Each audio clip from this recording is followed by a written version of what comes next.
episode of Boss Fight is brought to you by Cersova magazine of thrilling adventure and daring suspense from Cersova Publishing. Order your copy today at cersova.wordpress.com.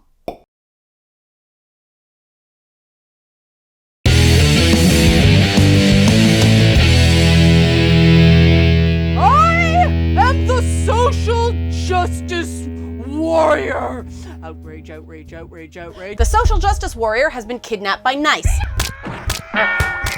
The archdemon Mephisto ascended from the underworld. You better give me lap time now, or there will be consequences. Beelzeboob got turned into a cat via a cursed cookie. Tastes a little like fish oil. Fish oil? Oh no! Oh, this is just f***ed. Men suck. I always get kidnapped. This doesn't make much sense because after the first few times, you think I get better security. Princess Sparklemuffin decided to rescue herself, fell out a very high window, and needed rescuing again. The ending has not yet been written.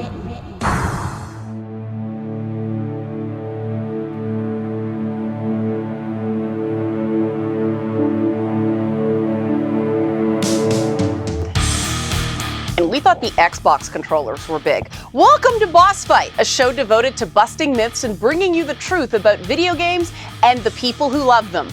I'm Leanna Kersner, and my interdimensional, multiple consciousness trinary buddy is back, Glowy Box.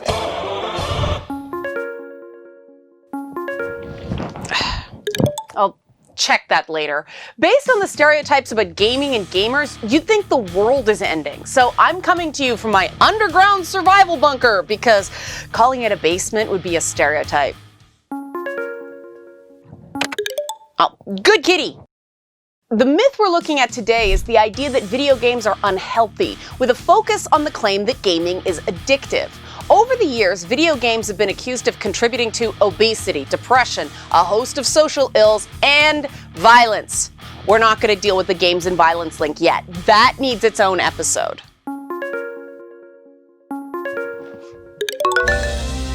Hello, fellow gamers. Who is this? I am Serenity Sunflower, and I understand you.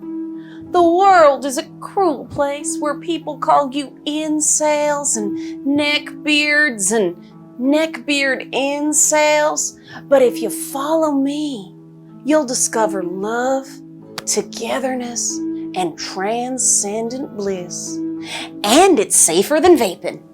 That's not saying much. You won't find any of that bad, addictive video game stuff here. No, we're different. All you have to do is join Nice and... Wait, show us your what? You kiss your mother with that mouth, you little...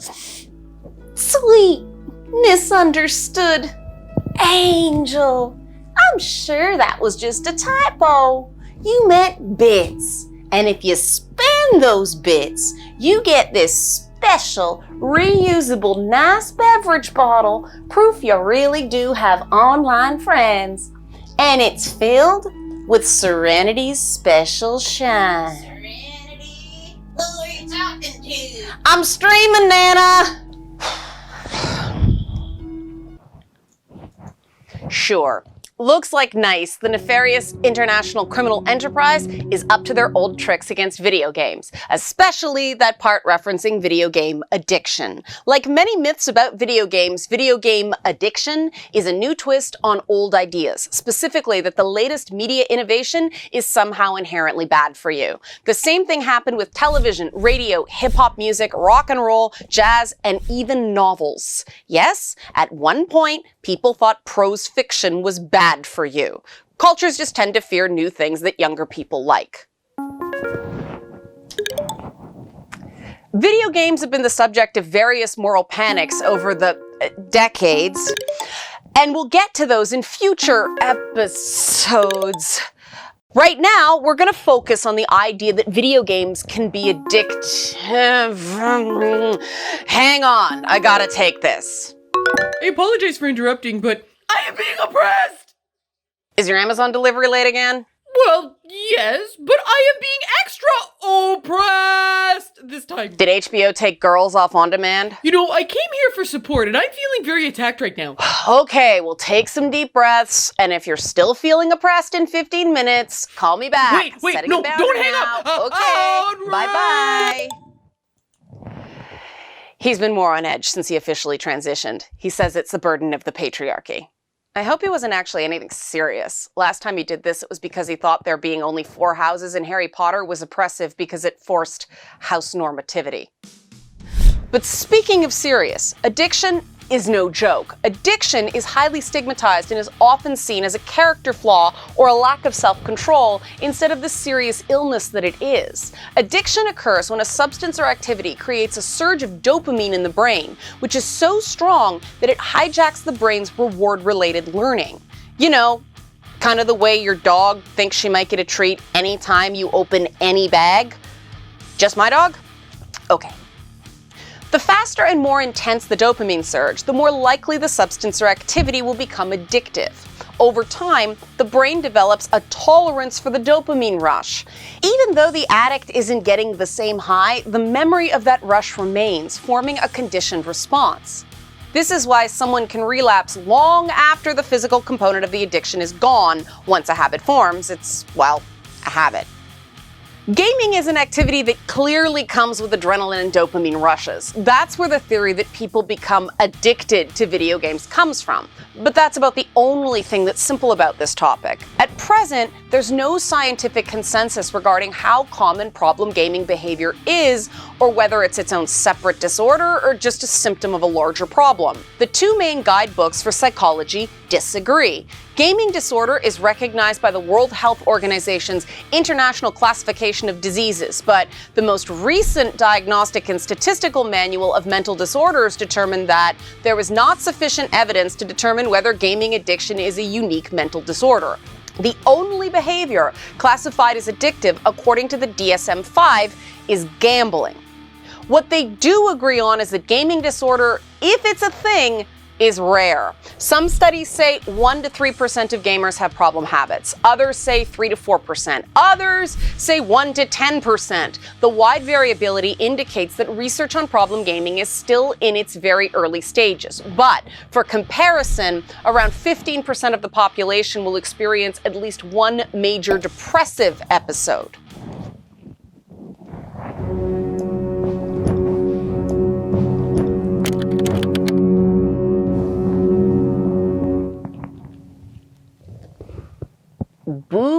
Beelzeboob? Oh, that's much better. And look, I'm conveniently standing in front of the wall where all the Kickstarter backers and their adorable pets are immortalized. They must feel so special. Beelzeboob? What are you doing here? Well, that's a bit of a story. I simply have to find out how to decat myself, Poppet. Why? There are more important things than being able to lick your own butt. And for me, that's saying a lot. The gutter needs a gutter to contain your mind. I am from hell. So am I. There are no cats in hell. That's part of the reason I left. Oh, did you eat the cookie too? Yes. So we can get out of this together. No. You're staying a cat by choice? There are no downsides. The downside is the lack of thumbs. I have things to do that require thumbs. I pity you. Okay, this is more awkward and embarrassing than succubus school. That's not possible. I didn't think it was until this moment, but do you know how to uncat? Yes. Are you going to tell me? It's not in your best interest. Bitch, no one tells me what's in my best interest, but... Temper. Sorry, that was uncalled for. Can you please tell me how not to be a cat? Yes. Tell me. I'm enjoying watching you suffer. This is why I quit hell. I'll make you a deal. I'll tell you if you run thumb errands for me when you have thumbs again. Only 3 thumb errands. 3 per month. Oh, all right, fine. Very well. all you have to do. And all I had to do was get someone to say my name backwards. So you keyboard mashed. Clever. Yes, I know, but I have important things to do, so goodbye for now, puppets. 'Tis I, Beelzeboob, literal the devil. Kiss, kiss, kiss, kiss, kiss, stabby. So, that just happened. I am still being oppressed! What's the problem, social justice warrior? I am being held against my will. Are you locked in the accessibility washroom again? Just push the button with the green light on it. I've been kidnapped! You should have led with that. What? Kidnapped is such a harsh word. Think of it more as love and submission. Wait. Nice? Kidnap the social justice warrior? He's lovingly submitted. It's better than fighting. I mean, he has a lot of psychological problems. It's probably all those video games. Hey! Okay. Hang on, SJW. We'll figure something out. Wait. If you're kidnapped, how are you chat demoning me? Having a device calmed me down. I was getting triggered. So the nice henchman lady gave me a phone. I'm not misgendering her by calling her henchman, by the way. That's her actual name. See? He's got problems. He's got problems because you kidnapped him. That's not mental illness. I finally feel validated. None of it will matter soon. Everything will be fine. Everyone will soon be nice. That's not good. That gaslighting you just witnessed is similar to what can happen when a gamer uses video games as a coping mechanism or even just desperately needed fun, and it's dismissed as addiction. The media collectively loves to periodically abuse science, and it will rightly refer to consensus on things like climate change and the safety of childhood vaccinations, but then cite single studies on other topics that feed into moral panics. Think about how many times you've been on a news website and seen an ad insisting that a gut doctor is begging Americans to throw out some mystery vegetable, only the vegetable pictured always seems to change. While the stuff on video game addiction isn't quite the same, it's still not honest to use video game addiction to game search results and then not clearly state that video game addiction is not an agreed upon thing. Hello, fellow gamers. Some of you are claiming that Serenity's special shine is causing tiredness, headaches, and migraines, carpal tunnel syndrome, and a lack of personal hygiene. I can assure you that this isn't Serenity's special shine. It's probably the physical symptoms of playing too many video games. So just keep drinking your Serenity Special Shine and keep watching my videos. Your urge to play video games will gradually disappear, and all you'll want is my undivided attention. And playing nice with girls is so much better than wanting to play video games. Just ask your mamas. Serenity, did you call me? No, Nana. Mamas. I'm streaming. Okay, I hate that woman. Like I...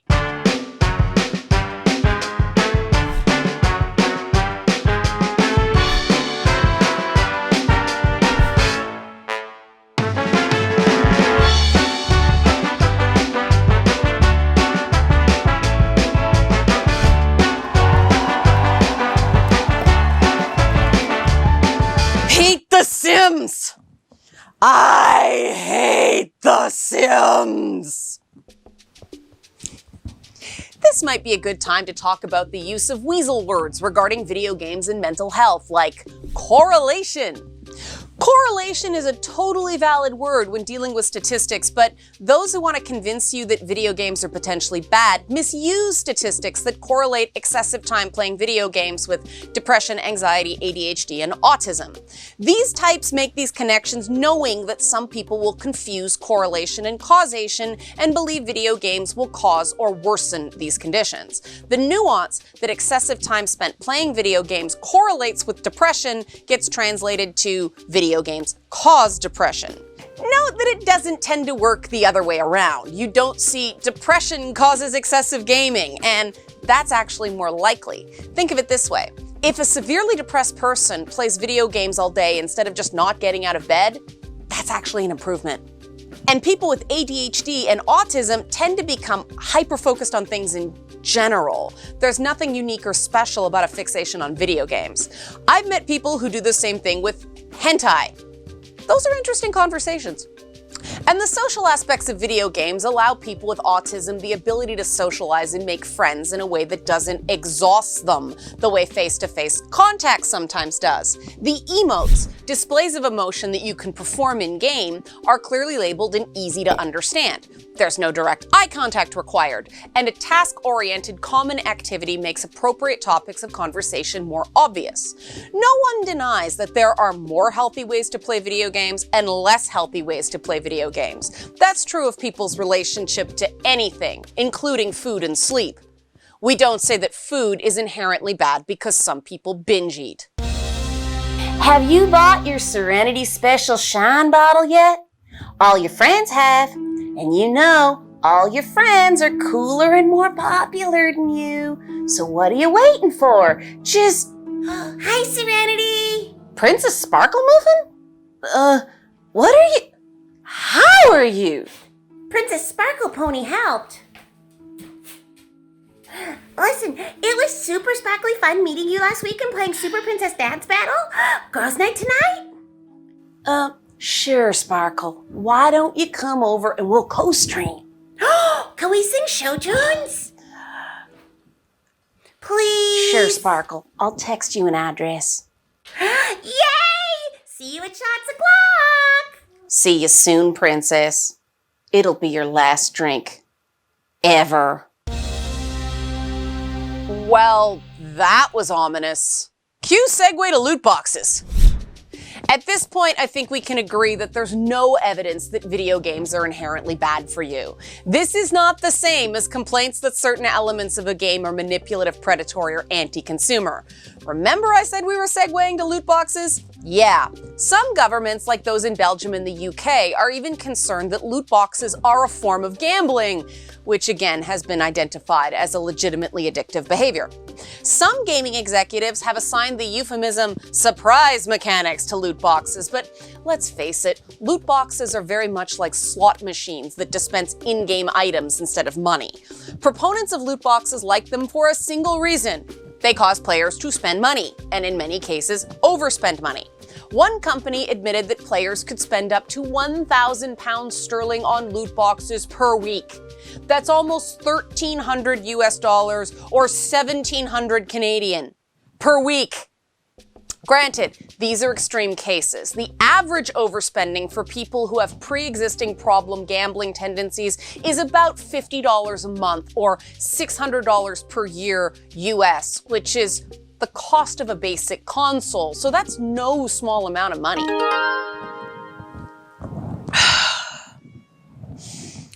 Everybody is having crises today. Oh, why are we gonna meet by the city water supply access, Serenity? It's trendy, Sparkle. Just wait there. I'll be along soon. If it's trendy, why am I the only one here? Because I'm an influencer, so I get to say what's trendy. Oh, being an influencer sounds a lot like being a princess. I guess that's why we're friends, Sparkle. Let's drink to that. Just try that sample right over there. Ooh, shots! Oh, this is the stuff you're selling online, right? Mm-hmm. Drink up. Cheers!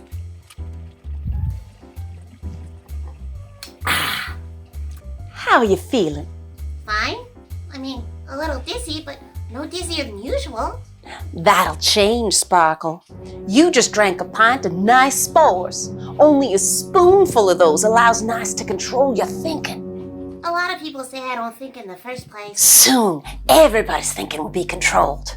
Since bottled water is considered bad now, putting the spores into tap water will mean nice will control everyone except rednecks on well water. And those incels are always playing video games, so they've been ordering Serenity Special Shine. Nice is gonna end racism, sexism, homophobia, transphobia, and stuck-up Beckies who kept ghosting me in college. But that won't matter to you, Princess Sparklemuffin, because consuming as many spores as you did is fatal. I thought about keeping you alive as my bestie while I convinced you to get fat before you dyed your hair blue, but even though we've only known each other a week, I already think you're too perfect and I secretly can't stand you. You remind me of all my shortcomings, no matter how nice you are. The world will be much better when everyone is a happy, mind-controlled grown and I don't have to ever feel inferior to women like you ever again. Goodbye, Princess Sparklemuffin. I have a plan to complete.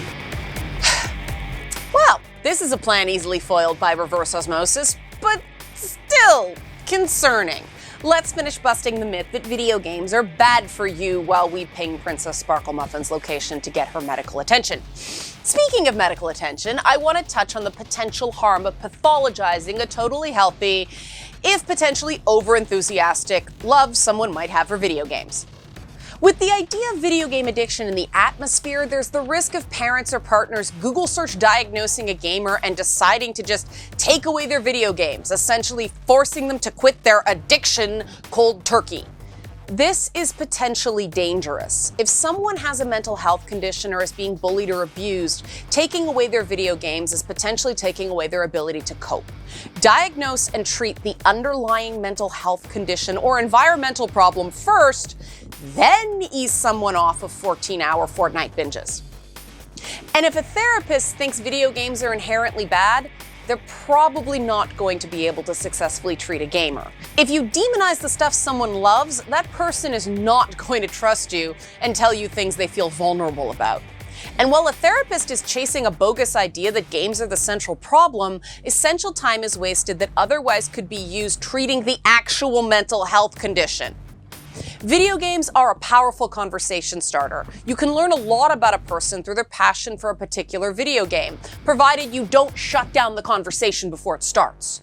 Not only is there no good data that video games are inherently unhealthy, but there are a lot of stories of people for whom video games are a mental health lifeline. You miserable idiots fell into my trap. Finally, I am going to matter and not be defined by the Simon and Garfunkel concert where I was conceived and where my mama and daddy met. And right on cue, Serenity just snapped. I actually don't care about video games. They were just a way to be important and make friends. Yeah, I said it. I'm a fake gamer girl, but none of that will matter when the nice spores enter the water supply, turning everyone into mindless slaves with only one need in life: my approval. Finally, I'm gonna be relevant and popular, and relevantly popular. No more therapy and 12-step programs for me. Did somebody say 12 steps? I'll show you 12 steps. 12 steps towards the drinky poos. 1. Princess Sparklemuffin, Whoa. you're still you. And What? I'm here for. breathing. Serenity is so funny. I don't know what you gave me, but this is some good stuff. I haven't been this buzzed since I hung out with the evil queen. Something like that. What did I do wrong? Those spores worked perfectly on those stupid gamer dudes. Granted, they weren't very strong-willed, but it still should have worked. No! Drinky poos.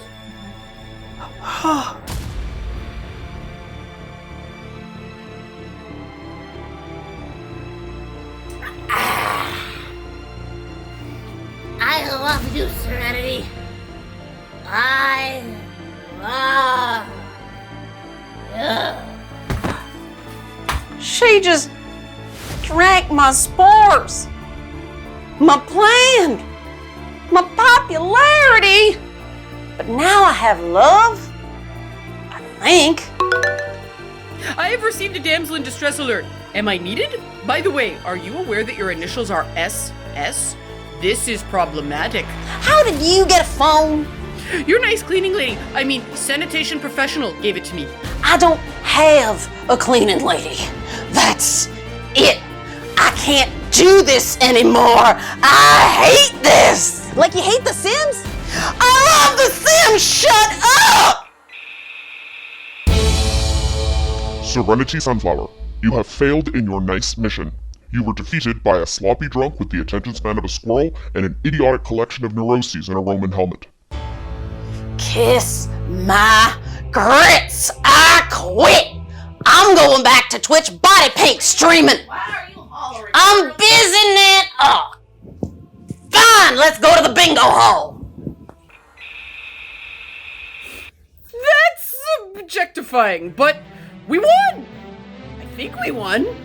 Wait, if she leaves, how do I get out of here? No! My abandonment issues! Triggered! I'll figure something out, social justice warrior. Okay, that's a good place to wrap up this episode. To summarize, games aren't addictive, creepy lab-engineered spores might be, and Princess Sparklemuffin apparently has the very strange superpower that she can drink toxic substances and not die. Toxic masculinity may still be a problem, though. We'll save that for the next episode, where we'll look at the myth that the gamer identity is inherently white, straight, cisgendered, and male, and games are nothing but male power fantasy. If you like this series, consider supporting me on Patreon, or drop a one-time donation on PayPal to funetworktv@gmail.com, or you can buy BOSSFIGHT merchandise at funetwork.tv. For now, keep playing video games. They might even be good for you. I'm Leanna Kersner, and this has been Boss Fight. Don't hate the player, just play games.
Everything's